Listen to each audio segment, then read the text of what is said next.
Voilà, nous nous retrouvons en ce début d'après-midi de ce mardi 17 mai 2022 sur le plateau de FHP Direct et nous recevons avec Lamine Garbi, le président de la FHP. Je reçois Frédéric Songuignol, le président de la FHP SSR, Service de soins et de réanimation. Frédéric Songuignol, vous êtes médecin toulousain, c'est ça? Dites-nous un petit peu ce que vous faites. Et je dirige un établissement qui est à côté de Toulouse, spécialisé dans la prise en charge de l'obésité et qui est 100% SSR. Nous nous sommes souvent SMR. Nous nous sommes souvent vus, mais pour vos compétences médicales, notamment autour des grands sujets de nutrition, d'éducation thérapeutique. Mais nous voudrions nous entretenir sur des questions plus financières et notamment sur ces réformes du financement de vos établissements.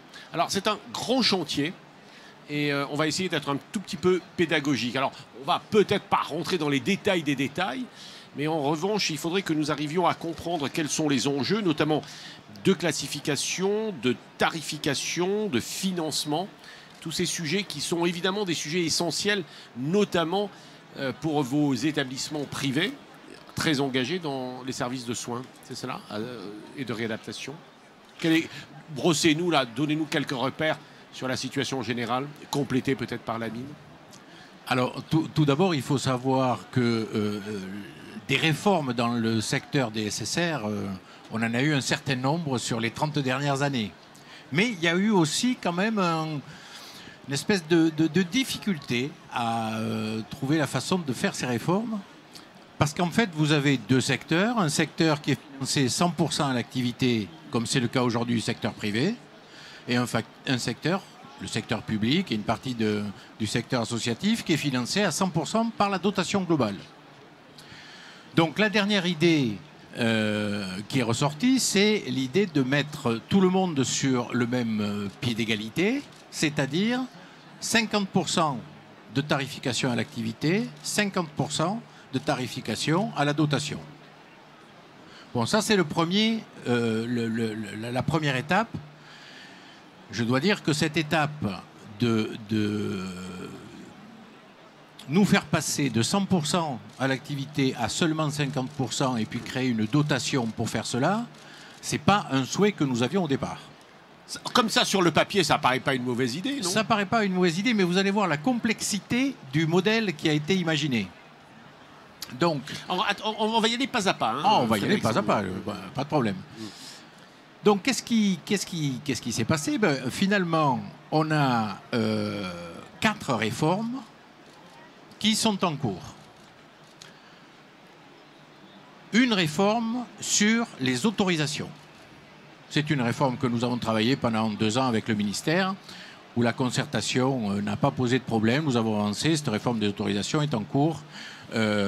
Ministère de la Santé, DGOS, c'est ça? DGOS, ministère de la Santé. Ensuite, vous avez une grande réforme du financement qui elle-même comprend 3 réformes. La réforme de la classification PMSI. Nous ne sommes plus avec une classification sur le séjour, mais sur la journée, mais sur le séjour.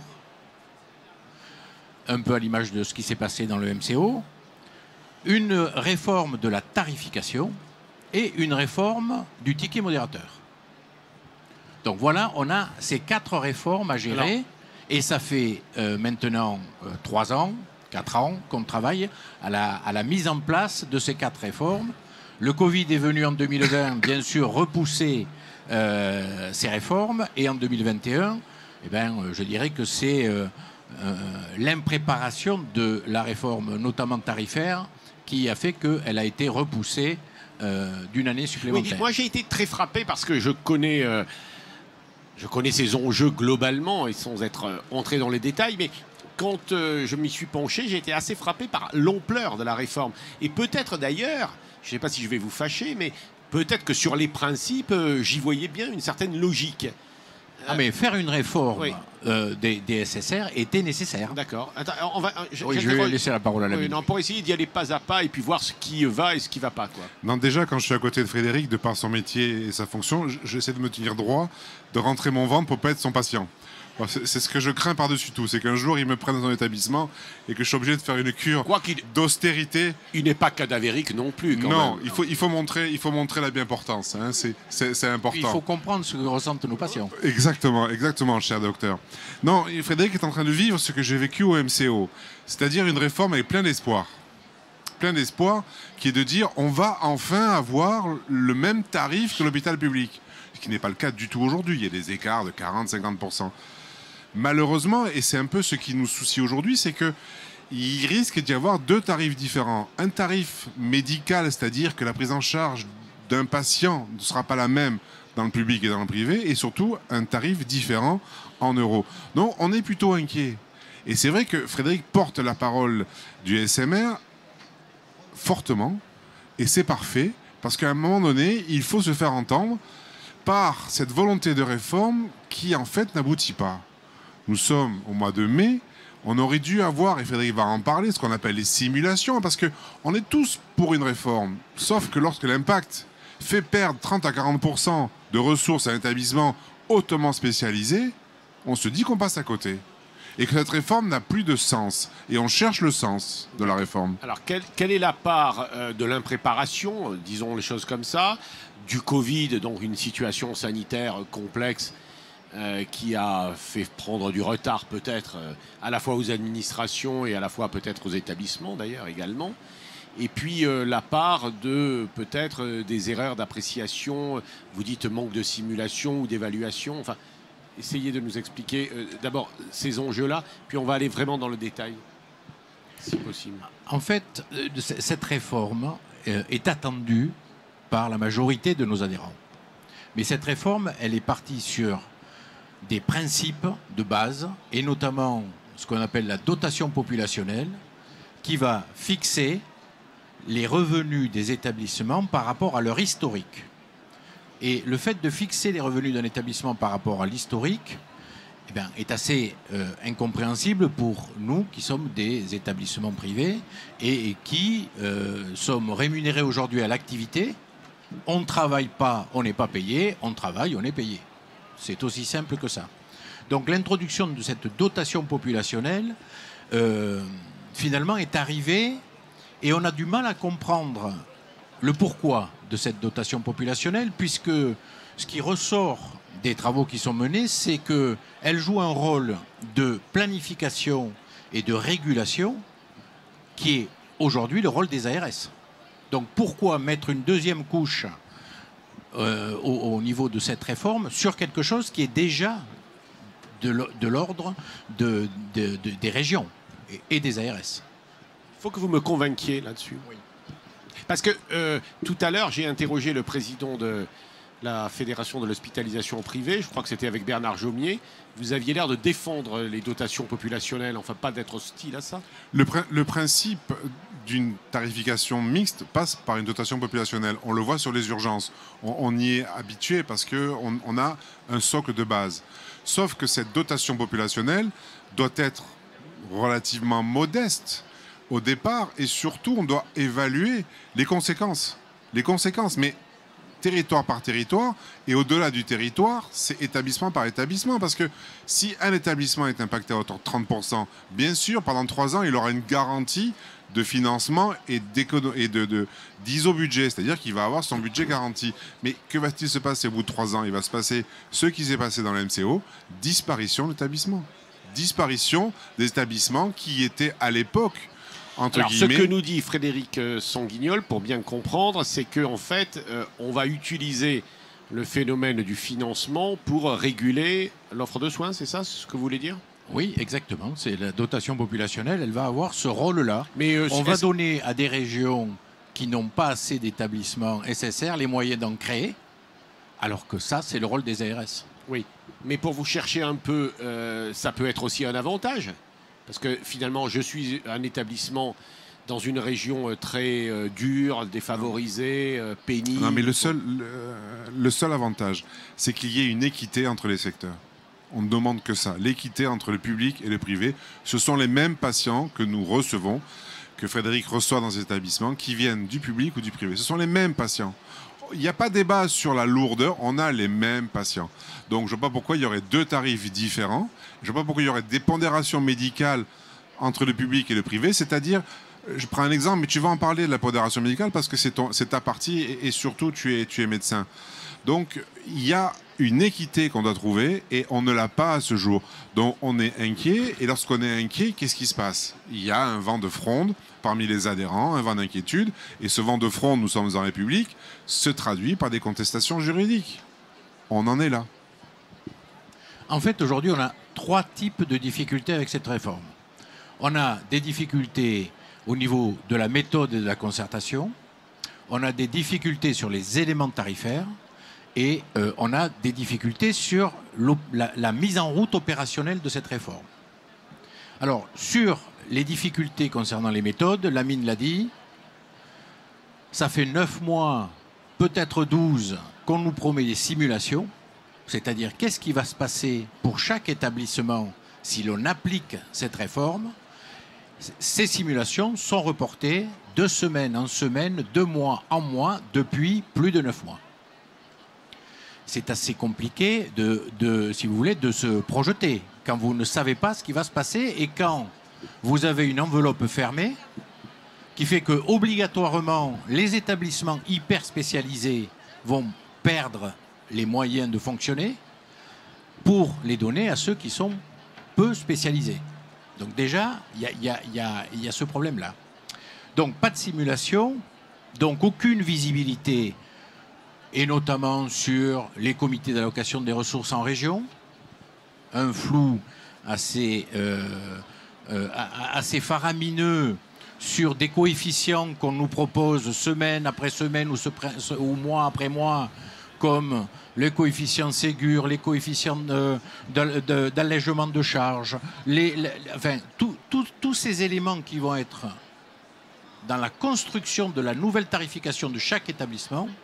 Eh bien, nous n'en avons non seulement aucune concertation, mais aucune idée de ce que ça va représenter pour les établissements. Est-ce que pour comprendre, est-ce que les difficultés d'application d'une réforme complexe, les difficultés viennent plutôt du terrain, c'est-à-dire Agence régionale de santé ou de la DGOS? Nous recevons dans quelques minutes Cécile Lombert. Donc, Non, c'est une réforme de la tarification centrale. C'est le cabinet du ministre qui pilote avec ses services, DGOS notamment. Et la CNAM et la TIH, tout le monde s'y met. Tout le monde s'y met.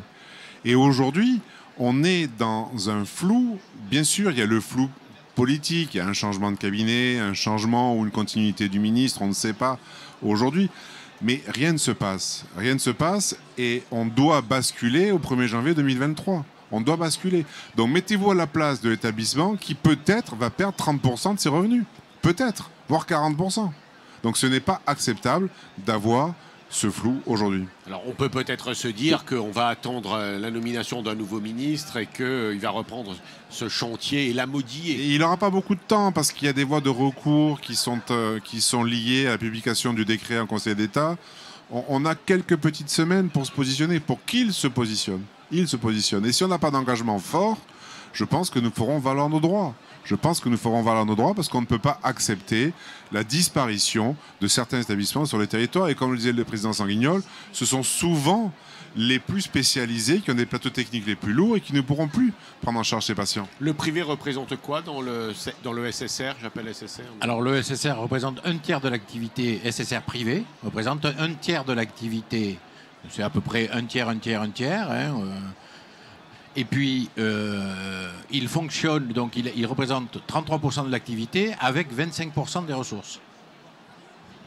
Vous voulez me dire un mot peut-être pour terminer sur la réforme du ticket modérateur? Là, j'ai pas tout à fait... Alors là, j'aurais aimé vous dire un mot, voire plusieurs, sur la réforme du ticket modérateur, mais je pense que nous en sommes au niveau 0.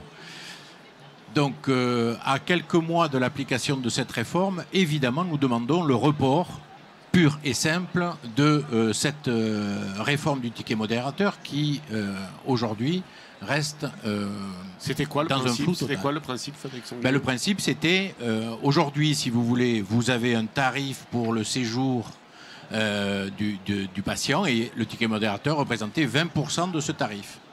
Là, l'idée, c'est de donner un tarif par spécialité, quelle que soit finalement la pathologie reçue dans telle ou telle spécialité. Alors, ce qui est absolument extraordinaire, c'est que la réforme de la tarification supprime le prix de journée. Il y aura maintenant une tarification au séjour. Eh bien, la réforme du ticket modérateur qui est envisagée oblige à ce qu'on recrée un prix de journée pour calculer ce ticket modérateur. Donc, vous voyez un petit peu où nous en sommes et les difficultés que les établissements vont rencontrer dans les mois qui arrivent.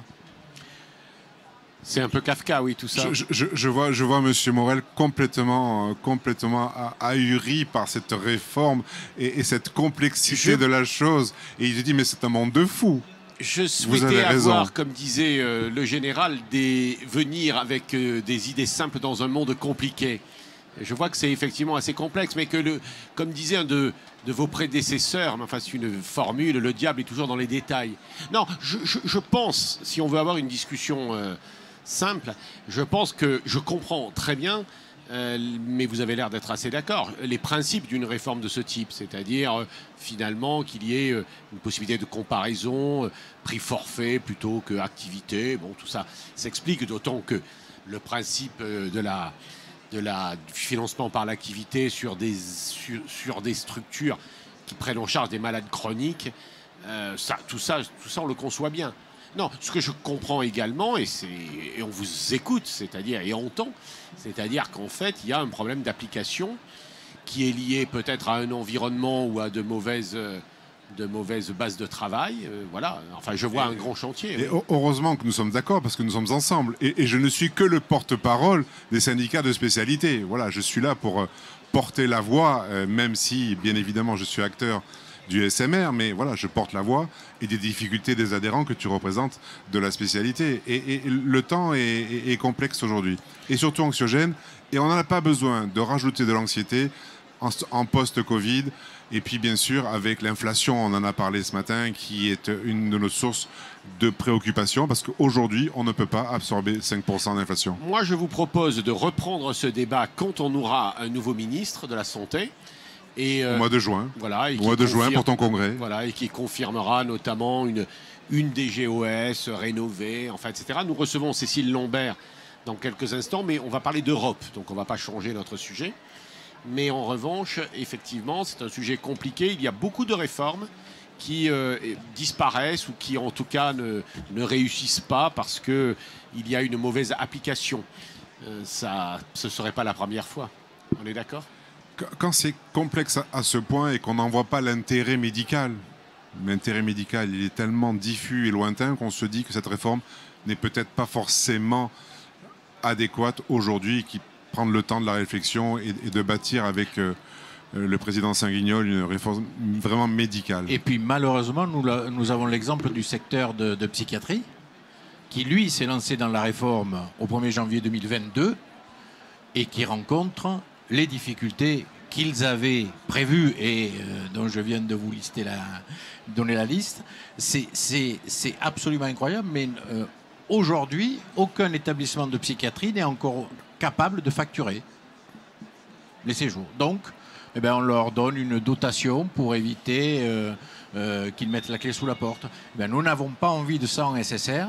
Donc nous pensions que cette année que nous avions demandé pour travailler suffirait. Pour l'instant, malheureusement, les échéances électorales ont très probablement retardé les choses et nous n'avons donc toujours pas avancé. Voilà, le temps imparti est terminé. Dernière question, comment vos collègues du privé à but non lucratif et du public vous regardent ces évolutions? Comment ils vous regardent? Je pense qu'ils ont en partie les inquiétudes que nous avons, notamment sur la préparation de la mise en route de cette réforme. Voilà, je crois que son expose, ça sert à ça aussi, de parler de la vraie vie. Oui, merci d'être venu nous voir. Merci à vous.